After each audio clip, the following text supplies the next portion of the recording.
तरह से ये मजदूर वर्ग के लोग आ रहे हैं, उससे तो लगता है कि हर गांव और हर घर में कोरोना का मरीज पहुंच जाएगा। सरकार की व्यवस्था जो है, तो कहीं न जांच की व्यवस्था है और आ रहे हैं और गांव में जा रहे हैं। कोरोना महामारी से लगे लॉकडाउन ने सबसे ज्यादा जिसे परेशान किया है वो है मजदूर आदमी।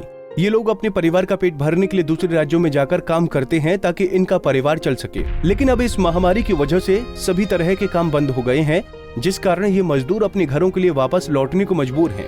इन दिनों सड़कों पर ऐसे ही हजारों मजदूरों को रोजाना घरों की ओर जाते हुए देखा जा सकता है। हजारों प्रवासी मजदूर हजारों किलोमीटर का रास्ता तय करते अपने घरों तक जाने में जुटे हुए हैं।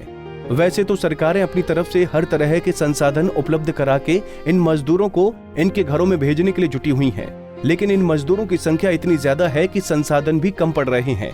ऐसे में मजदूर इस चिलचिलाती धूप में ट्रकों में भरकर अपने घर जाने को मजबूर हैं। ऐसा ही एक नजारा मुजफ्फरपुर में देखने को मिला, जहां ट्रकों में भेड़ बकरियों की तरह सवार होकर ये बेबस मजदूर बिना किसी सोशल डिस्टेंसिंग का पालन करते हुए अपने घरों की ओर जा रही हैं। वैश्विक महामारी कोरोना की वजह से बाहर फंसे प्रवासियों की बेबसी का ट्रक चालक भी फायदा उठा रहे हैं। इन लोगों को इनके गंतव्य तक पहुंचाने के बदले मनमाना भाड़ा वसूल रहे हैं। कमाई के चक्कर में ट्रकों में इस तरह इंसानों को भेड़ बकरी की तरह भरा जा रहा है जैसे कोरोना का डर ही खत्म हो गया है। ट्रक पर सवार प्रवासी ने बताया कि इन लोगों में कोई राजमिस्त्री का तो कोई पलदारी का काम करता है। 4-4 हजार रुपए देकर ये लोग अपने घर जा रही हैं। लॉकडाउन की वजह से 22 मार्च से काम धंधा बंद है और अब पैसे भी खत्म हो गए हैं, जिससे खाने के भी लाले पड़ गए हैं। अच्छा, मेट्रो के पास आपको ट्रक से भेज देता हूँ, ट्रक से भेजा है। पैसा भी लिया ट्रक में? एक ट्रक में कितना आदमी थे आप लोग? लगभग 7 आदमी थे। पैसा नहीं लिया ट्रक में। गांव में जा रहे हैं तो अपने घरों में जा रहे हैं, इनकी कोई ट्रेवल हिस्ट्री भी पता नहीं की जा सकती है।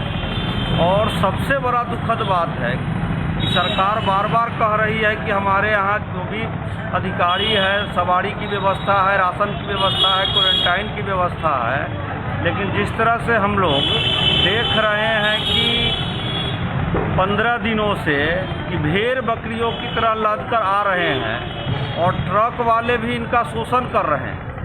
कल ऐसा हुआ कि 1500 रुपया कटिहार जाने के लिए प्रति व्यक्ति वसूल लिया। आज एक आदमी कह रहे हैं कि पैसा लेकर के हमको रास्ते में उतार दिया। इस गरीबों का कोई वारिस नहीं है और बिहार सरकार कंप्लीट प्रशासनिक अधिकारियों के बलबूते है और कहीं न कहीं गरीबों का वो विभाजन बिहार सरकार को होना पड़ेगा और इनकी बद्दुआ लगेगी